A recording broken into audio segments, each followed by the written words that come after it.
আপনাদের বাবাদেরকেও বললাম, আজ স্বার্থপর মা বাপ শুধু সম্পদের হিসাব মিলাইতেছেন। আপনার চোখের সামনে 20 বৎসর যার স্ত্রী পর্দা করে না, এটা কোনো বেডই? তুমি বেটা কোনো স্বামী বেটা কাপুরুষ তো এত কাপুরুষ হয় না বেটা।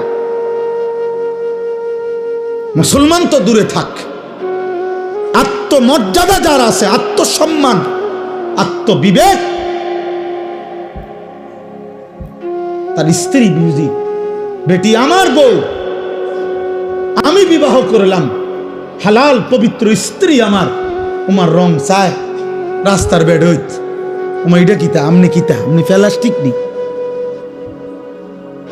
আমনি কিতা, আসলে আমি এটা কি জাতের বেড হইতাম না? আপনার গায়রতে লাগে না? আপনার প্রেস্টিজে লাগে না? আত্মসম্মানে লাগে না? আত্মসম্মান মানুষের শ্রেষ্ঠ নিয়ামত। গায়রত এটাকে অহংকার বলে না, এটাকে বলে আত্মসম্মান। অর্থাৎ আমার ধর্মের একটা ইজ্জত আছে, আমি এক রবের গোলাম, আমি এক নবী মুহাম্মদ সাল্লাল্লাহু আলাইহি সাল্লামের উম্মত। সুবহানাল্লাহ একবার পড়লেও নেকি, 100 বার পড়লেও নেকি। একবার পড়লে নবীজি বলছেন আযমু মিন উহুদ, উহুদ পাহাড়ের চাইতে বেশি নেকি। একবার। আবার 100 বার পড়লে নবীজি বলছেন আল্লাহর রাস্তায় 100 গোলাম আজাদ করার সওয়াব। তাইলে নেক আমল আজরুকুম আলা কদরে নুসুবিকুম। নবী সাল্লাল্লাহু আলাইহি সাল্লাম বলেন তোমাদের পরিশ্রম অনুপাতে তোমাদের নেকি। যে আমলে যত মেহনত ওই আমলে তত নেকি। তাহলে এই জন্য আল্লাহর কথা কম হোক বেশি হোক কোনো অসুবিধা নেই। ওয়াজ কমও হইতে পারে, ওয়াজ বেশি হইতে পারে। হাদিসের মধ্যে আছে নবী সাল্লাল্লাহু আলাইহি সাল্লাম একদিন ফজরের নামাজের পরে মসজিদে নববীতে ওয়াজ শুরু করছেন, বিশুদ্ধ হাদিস। মাগরিব পর্যন্ত ওই দিন নবীজি ওয়াজ করছেন, শুধু নামাজ পড়ছেন আবার বসছেন। এক টানা ফজরের পর থেকে মাগরিব পর্যন্ত তিনি অনবরত বলছেন। হযরত আবু যায়েদ আনসারী রাদিয়াল্লাহু তাআলা আনহু বলেন কিয়ামত পর্যন্ত যা হবে সব কিছু বলে ফেলছেন ওই দিন, এমন ওয়াজ দিছেন, এক ওয়াজ। তাহলে লম্বা ওয়াজ। আবার এক সাহাবী আয়েশা নবীজিকে বলছেন ইজিনি ওয়া আউজিস, ইয়া রাসূলুল্লাহ আমাকে একটু ওয়াজ করেন, তবে একটু কমাইয়া কইেন, সংক্ষেপ কইেন, আমি পুরা মনে রাখতে পারতাম না। নবী সাল্লাল্লাহু আলাইহি সাল্লাম বলেছে লা তাগদাব, রাগ করো না। এই শেষ ওয়াজ। হ্যাঁ এটাই ওয়াজ, এই কদ্দুর কথাই বলছে, লা তাগদাব, রাগ করো না। ফারাদ্দাদা মিরারান, ওই সাহাবী আবার পুনরাবৃত্তি করছে কথা যে ইয়া রাসূলুল্লাহ আরেকটু বলেন। এত সংক্ষেপ তো কইছি, একবার বেশি সংক্ষেপ হয়ে গেছে। সংক্ষেপ কইয়া তো বিপদে না পড়লাম। হ্যাঁ লা তাগদাব, আপনার রাগ করো না। নবীজি আবার বললেন লা তাগদাব, তিনি বললেন ইয়া রাসূলুল্লাহ আরেকটু বলেন। নবীজি বললেন লা তাগদাব, রাগ করো না। মানে উনি যতবারই বলে নবী একই কথা বলে, লা তাগদাব, রাগ করো না। তিনি বুঝছেন আজকের ওয়াজ আর বাড়তো না, বুঝছি শেষ, আজ এইটাই ওয়াজ। তাহলে বোঝা গেল এক শব্দ লা তাগদাব, এক শব্দ কি হইতে পারে, ওয়াজ। তাহলে আল্লাহর কথা কমও হইতে পারে বেশি হইতে পারে। বাল্লিগু আন্নি ওয়ালাউ আয়া, নবী সাল্লাল্লাহু আলাইহি সাল্লাম বলছেন একটি আয়াত হলেও আমার কথা যা আবার থেকে তোমরা পেয়েছো বুঝেছ তা পৌঁছিয়ে দাও, তা বলে দাও, তা পৌঁছিয়ে দাও। তাইলে আল্লাহর কথা কমও হইতে পারে বেশিও হইতে পারে। আল্লাহর কথা শোনার মধ্যেই বরকত, বাস্তবতা। আল্লাহ কোরআনুল কারীমে বলছেন ফাবাশশির ইবাদ আল্লাযীনা ইসতামিউনাল কাওলা ফায়াত্তাবিউনা আহসানা। হে নবী আপনি আমার ওই বান্দাদেরকে জান্নাতের সুসংবাদ দেন যারা মনোযোগ দিয়ে কথা শুনে অতঃপর কোরআন সুন্নাহর অনুসরণ করে। তাহলে আগে শুনে মনোযোগ দিয়ে, এরপরে অনুসরণ করে, আল্লাহ বলেন ওদেরকে আপনি জান্নাতের সুসংবাদ দিয়ে দেন। এজন্য দোস্ত, নেক আমল করা এটা যেমন একটা আমল, নেক আমলের কথা শোনা এটাও একটা আমল। এটাও একটা আমল। এই যে এখন আপনারা ওয়াজ শুনতেছেন, এটাও একটা আমল যে আল্লাহর কথা শুনতেছেন। আল্লাহ যে বলছে তোমরা আমার কথা মনোযোগ দিয়ে শুনো, তো আপনি মনোযোগ দিয়ে শুনতেছেন, এটা একটা আমল। আবার যদি আমলে বাস্তবায়ন করেন তো সেটা পরিপূর্ণ আমল, সেটা পরিপূর্ণ আমল। এই জন্য আল্লাহর কথা শোনা থেকে বিরত থাকতে নাই।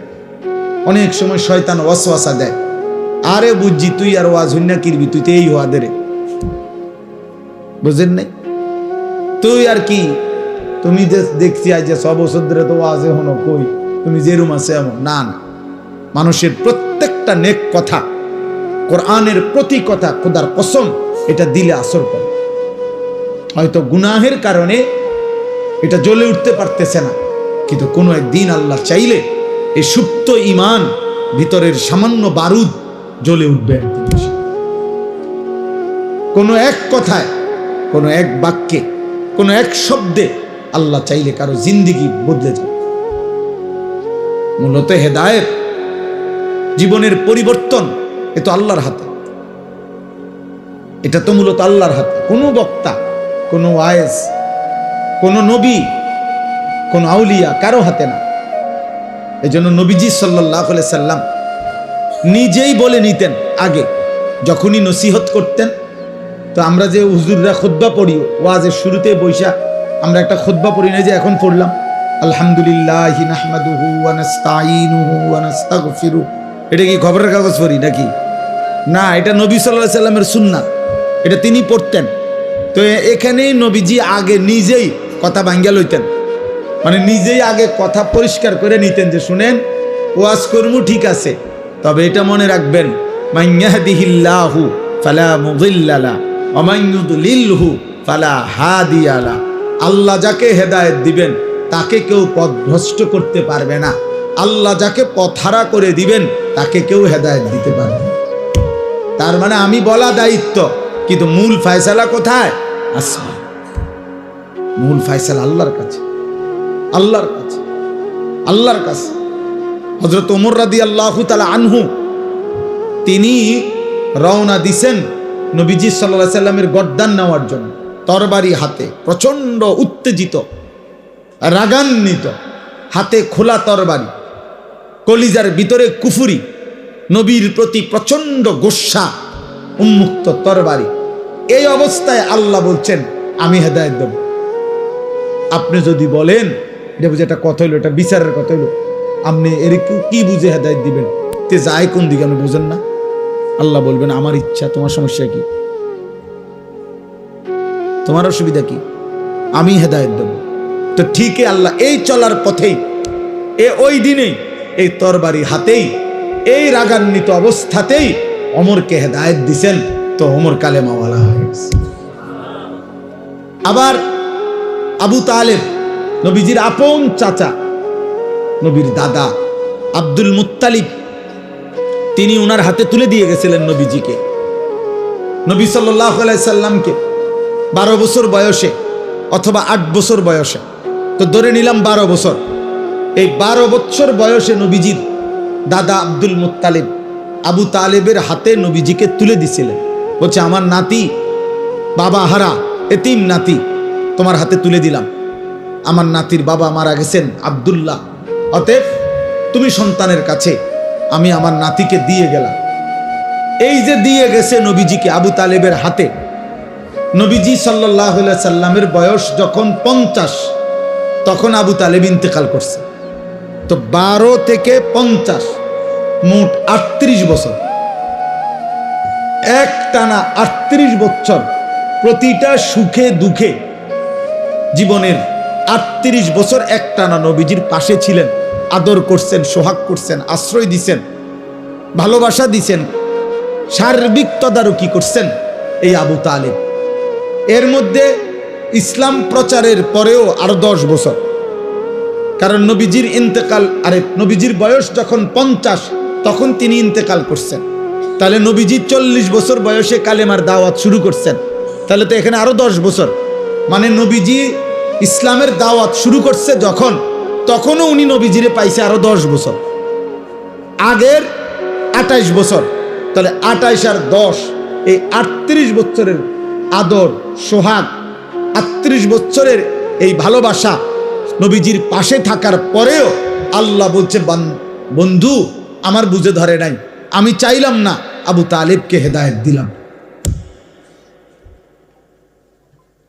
আবু তালেব ঈমান আনে নাই, তাহলে বিষয়টা কার হাতে? নাহলে আবু তালেব 38 বছরের নবীজির পাশে ছিল, খামখেয়ালি কথা। অতএব এটা বোঝা উচিত, এটা বোঝা উচিত আমাদের দোস্ত। এই জন্য প্রত্যেকের প্রতি আমরা আশাবাদী। কে কখন বদলাবে, কে কখন আল্লাহর পথে আসবে, কে কখন আল্লাহর দ্বীনের জন্য জান প্রাণ কোরবানি করবে, সে রবের ফয়সালা। হতাশ হই না কখনোই। আমরা বুঝাইতে চেষ্টা করি, ধাক্কা দেই, প্রেসার দেই, প্রেরণা দেই, বলতে চেষ্টা করি বিভিন্ন ভাঙ্গিকে। বহু বক্তা, বহু আলেম, বহু উলামা, আউলিয়া নানাভাবে এক কথাই বলতে চেষ্টা করে যে হে আল্লাহর বান্দা, তুমি তোমার জীবনের উপরে রহম করো, হায়াতের কদর করো, তুমি তোমার আখিরাতকে সুন্দর করো, তোমার পরকাল তুমি সাজাও। দুনিয়া তুমি না চাইলেও পূরণ হয়ে যাবে, দুনিয়া না চাইলেও পূরণ হয়। খোদার কসম, প্রত্যেকটা মানুষ এ কথা ইয়াকিন রাখবেন, দুনিয়া আমার আপনার জন্য যাটুকু বরাদ্দ তা পৌঁছবেই, তা পৌঁছবেই। ইন্নার রিজকা লা ইয়াতলুবুল আবদা কামা ইয়াতলুবু আজালাহু। দোস্ত এটা মনে রাখবেন, জোয়ান ভাই তোমরা মনে রাখো, নবীজি বলছে উম্মত তোমাদের প্রত্যেককে তোমাদের রিজিক তালাশ করে নেবে ওইভাবে তোমাদের মৃত্যু তোমাদেরকে যেভাবে তালাশ করে নেয়। তুমি না চাইলেও যেমন মৃত্যু তোমার কাছে পৌঁছে যায়, তুমি না চাইলেও, তুমি না জানলেও তোমার রিজিক তোমার কাছে পৌঁছে যায়, তোমারে খুঁজে নিবে, রিজিক তোমাকেই খুঁজে নিবে। একজন মানুষ তার জীবনের যত অর্জন যা পায় তার জীবনের জন্য সব রিজিক। রিজিক শুধু বাতকে বলে না, ও যে ও ছোট বাচ্চা, ওনার সন্তান, তো ও রিজিক। হালাল পবিত্র স্ত্রী, এটা রিজিক। হ্যাঁ, মানে জীবনের যা কিছু আমরা পাইলাম আল্লাহর কাছ থেকে সব আমাদের রিজিক। রিজিক মানে শুধু ভাত না, রিজিক মানে শুধু টাকা না। এক কথায় আমার যা অর্জন আল্লাহ দিয়েছেন সব রিজিক। আল্লাহ তাআলা নবী বলেন, আল্লাহি লা ইয়ামুতা নাফসান হাত্তা তাস্তাকমিলা রিজকাহা। আল্লাহর কসম, নবীজি বলেন কেউ একটি প্রাণ, একটি আত্মার মৃত্যু হবে না তার রিজিক পূর্ণ না করে, তার রিজিক পূর্ণ না।